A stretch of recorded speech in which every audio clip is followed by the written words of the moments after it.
What up, fam? Is that how we're starting these videos now, Matt? Hey, do what I want. I got cold. It did. It's clouds. It happens. It's December. Yeah, fair enough. It should be cold. And we're both in short sleeves. Shorts and short sleeve shirt. It's ridiculous. We have no room to complain. My name's Matt. Hey, I'm Derek. And by the way, this is Booze Briefs, if you haven't figured that out. Hopefully you figured that out. It's not a bitch about the weather briefs. Yeah, well, yeah, you could be. Yeah. Yeah. As we get older, I'm sure that will... My bones hurt. Oh, my knee hurts. It must be below 50. We are going to do a single barrel Baker 7 today. This Hey. is from our friends at Jim Beam, which you don't associate with good bourbon. Or having friends. I mean, you have friends. Well, They're probably a bartender. But not the friends at Jim Beam. No, I don't have any friends there, but No. I feel like they're probably my friend. Okay. So I picked this up at a store in Durham. Yeah. It's not real. No. There's no corkage. But it's a really cool bottle. Kind of looks like a big nip. Yeah, you're right. Where's your glass? Right here. So I picked this up in Durham, North Carolina, at one of the healthy pour there. Sorry, easy bottle to pour too. It's got that nice little lip. Let me tell you how mad I am about the... You should be. So things you think about when you think of Jim Beam. What do you think of? thin, cheap bourbon that makes Coke taste worse but gets you drunk. Yeah, it just takes the fizz out of Coke. Yeah. Right, that's what I think of when I think of Jim Beam. Like, there's no richness, there's nothing to it, it's just thin. Nope. Here is alcohol that will do the job if your task for the night is to get drunk. Yep. So this one is 53.5%, which is far from what their normal is. I don't think I have any Beam products in my house. That's the only one I got. It could be wrong because I know Beam Suntory owns a shit ton of things, so there may be things that are made by Jim Beam that I'm not aware of. It's a deep, dark secret. But to my knowledge, I don't have any Beam products, and that's a lot by design. Yeah. Oh, I used to drink the hell out of Jim Beam just because you could just drink it with whatever, right? Like, so we used to call them, I don't even remember what they were. We used to drink Jim Beam and like Mellow Yellow or Mountain Dew or something, right? It's just Did we? We didn't. Oh, Me and my friends at Jim Beam. Okay. Yeah, see, that's where you don't know my friends at Jim Beam. Okay. Boy, Yeah. I'm real jealous of those Different times. friends. Yeah. Different friends. Yeah, there's definitely was not this. So these all come with a serial number, and there's actually a really cool feature on the Baker's website where you can put in your serial number, and it tells you temperature variances at the outside temperature at the warehouse. Like this bottle here, the highest temp that was recorded during its 7 years and 8 months in the barrel was 103 degrees and 90% humidity in, I think it's Claremont. Is that where it is? Yep, Claremont, Kentucky. Yeah, Claremont, Kentucky. And then the lowest temp was -2 and 5% humidity.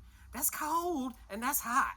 That's cold and dry as hell. Yeah, and that doesn't sound like much fun, but they say that Kentucky weather really puts a lot into the flavor because it takes that barrel and it shrinks it and expands it, and you get so much flavor out of it. And you saw that, again, I don't know how many floors were in the warehouse, but this bottle came from a barrel that was on the 6th floor. Yeah, it was on the 40th rack in the 6th floor. That's cool. And they have like RFID technology on every single barrel that they can tell you where that barrel is at any time and what it is and blah, blah, blah. So they spend a lot of time and money in that. And they don't do a ton of high-end stuff. Actually, I don't really know they do much high-end stuff at all. So if they're going to dump some money in it, it's pretty cool, right? Yeah. So you can also pull up the flavor profile, and it's like a shooting target, right? And it's got all the flavors around it. And charred was like, it had a deep dive in that. So Yes. you get a Yes. lot of it on the nose. I haven't had this one, and I bet I haven't touched that bottle in 6 months. When did you buy it? I bought that one last year. Wow. Yeah, I bought that last year. That's just been hanging out. It's just been chilling. So I honestly, I haven't tried it since last year. So you get that classic nose of, but definite. Sorry, go ahead. no, you get a charred nose on it, but it's not Jack Daniel's charred. It's a deeper, richer. It's a note, not a smell to me. And- If you can differentiate the two. Yes, and it's not the depth of char with like the heavy char of Woodford Double Oaked or Old Forester 1910-20. Right. Let me see if I can. The things that we could actually pick out after learning about bourbons for a year. It's a 107. The nose, fruit, vanilla, and caramel. I get the caramel. I don't get the fruit. And maybe I just don't know what to look for in bourbon for fruit, because I don't. There's very few bourbons that I can pick a fruit out in. But I get the vanilla and I get the dark, rich, sweet flavors. Ooh. Surprising, right? Ooh. Yeah, hey, tricked you with a Jim Beam. Gotcha, bitch! Oh no. Palate, medium-bodied with flavors of oak, toasted nuts, and vanilla. Like almost like a hazelnut. Yeah. Yeah? Yeah. Finish, robust flavors, sit on the tongue for a while, warm Yeah. and rounded. Yeah. And it does, it hangs for a while. Yes. It's like a good sauce. Like when you make something and you yeah. have a good sauce, and you're like, I'm gonna finish that sauce. I may not have any of the protein left, but the sauce, it's going with me. Yeah. It's going with me. I like that. You like that? That's good. Yeah. It's not overpowering too at 107. It's not like you're throwing 130 or 140 down, you know. I don't know why you'd bring up that kind of number, man. We're going to try that. Oh, right. Upcoming. This is good. It's surprising, right? I mean, it's a good presentation too. I like the bottle, the stopper, the cork. It looks very nice. I'll be honest with you. I had absolutely no idea anything about this bottle when I bought it, and I was like, I think I paid $65 for it. Okay, I was going to ask you how much this was too, but it just looked cool, and I was like, and it's a single barrel, and it's a 7 year. It's a 7 year, 8 months. It tells you on there exactly when it was done in. It was barreled in February 2012, so that would mean it was bottled in November. Oh, I think this. It said November on there, Yeah, but that 8 months would be October. But ish. There's some fluctuation. Like maybe it's different in Kentucky. a Kentucky month is It's like a Kentucky hug. Yeah, Kentucky month is 33 days. Yeah. So there you go. That's right.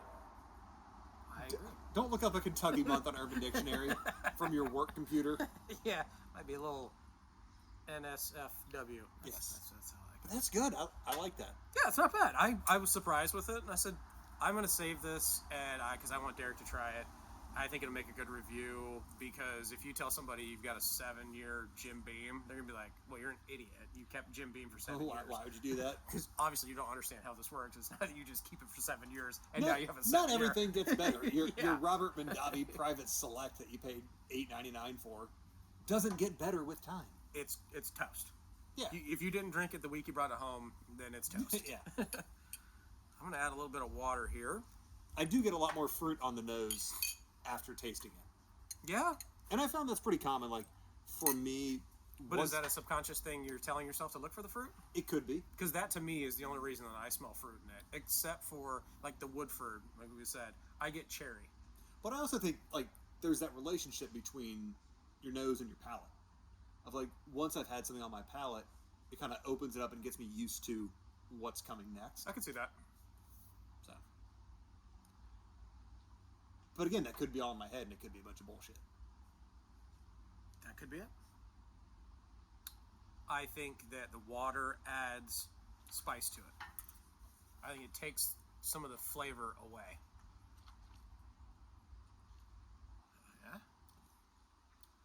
Yeah? A little bit. Yeah. I think it just takes some of the richness out. Yeah. Still good. It's still very good. Is it better or worse with water? Or is there? It's just an NA. It doesn't make that big of a difference. I think slightly better with water for me. Really? Okay. All right. I'm on the other side. I think I'd rather on ice. It's better than neat, and neat is better than with water. So for me, neat, I still got some of the heat and some of the like the tingle and some of those things and a little bit of the flavor after the finish or on the finish. With water, I get still more of the texture. Like it's still lingering on my palate. I can totally see that. Yeah. Yeah. And it feels weird the way I have to talk about things like so, uptight about it, because it sounds much more professional to say it's lingering on my palate than it's just hanging around in my mouth. yeah, it's just dangling right there. Yeah. Just dangly ball. Yeah. Just wanted to throw that out there for people watching. It's been thrown. It's been slung. But this is tasty. It's perfectly acceptable, and I think for the money, I think it's good. Mm-hmm. So rating wise, what would I give this? I'd give it a good 86. For a single barrel at $65, that, and maybe it's the backstory, maybe it's that I can track it, maybe it's that they gave me usable information from their website. So you're saying it's almost the opposite of a different bottle we have on this table right now. It is, and I like that, because I've had this bottle, and I didn't, I bought it, I'm like, this is good, Yeah. But I went to go do a little bit of research before these episodes, and I got on the website, I'm like, are you freaking kidding me? Like, I can get all this info on it? Yeah. And it could be total bullshit. It could be, but I think it would be harder to BS it than it would be to do it right. Correct. Yeah, because, it gives you a graph of the temperatures, and it tells you exactly when it hit that high temp. Mm-hmm. It tells you when it hit the low temp, and where exactly. And it gives you a blow-up of the warehouse. Yeah. And shows you exactly where that rack is. And people can go to that warehouse and verify that. It's not like they just made a loose change video and said, but what about Tower 7? Yeah, you don't know. Yeah. Cool. Yeah. What's your rating? The more I drink this, the more I like it. But I'm 84, 80, I'll go 85 on this one. Mm-hmm. I think it's good. I like the information. I like that you can track it. The flavors are good. At 60 to 65, I don't know that I would go out and buy this again. No, I don't think I would buy another one. I don't think it's a bad value if you're curious about it, or if you're a Beam fan, or if you hate Beam and want to try something that might kind of change your friends' minds. Open his eyes. Yeah, I think it's really tasty, but there are things I would much rather have for 60 to 65. That's not an indictment of this. I think it's very good. No, it's solid bourbon. I agree with that 100%. I think if it was $45, I think it would fly off the shelf at $45. Mm-hmm. But I don't know of any single barrels at $45. And that's where I hate to say it. Four Roses. Yeah. But it doesn't compete with that. That's way better than Four Roses to me. Oh, yeah. Yeah. And that's why I don't mind paying a little bit extra money to it. And it's got a really cool topper. It's well done.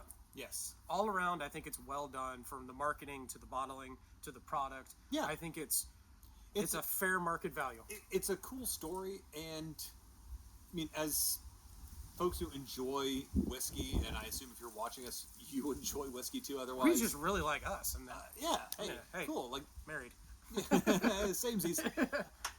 But there's a lot to be said about the story that goes into the whiskey. Mm-hmm. Same thing could be said for wine or for beer. It's why people go on winery tours or brewery tours or distillery tours, because you want to know more about it. And the story they put behind this is really, really well done.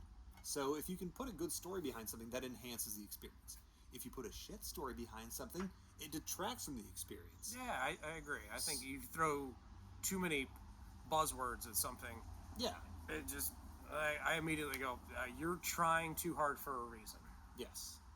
And you shouldn't have to, right? You put a good product out. Don't put anything on the bottle. Like, look at this Elijah Craig. Like, there's literally a government warning on it. And it basically just is like a brown paper sack that says bourbon. Drink this shit. That's what it says. It's like, drink it, you'll like it. I guarantee it. You want it? Yeah.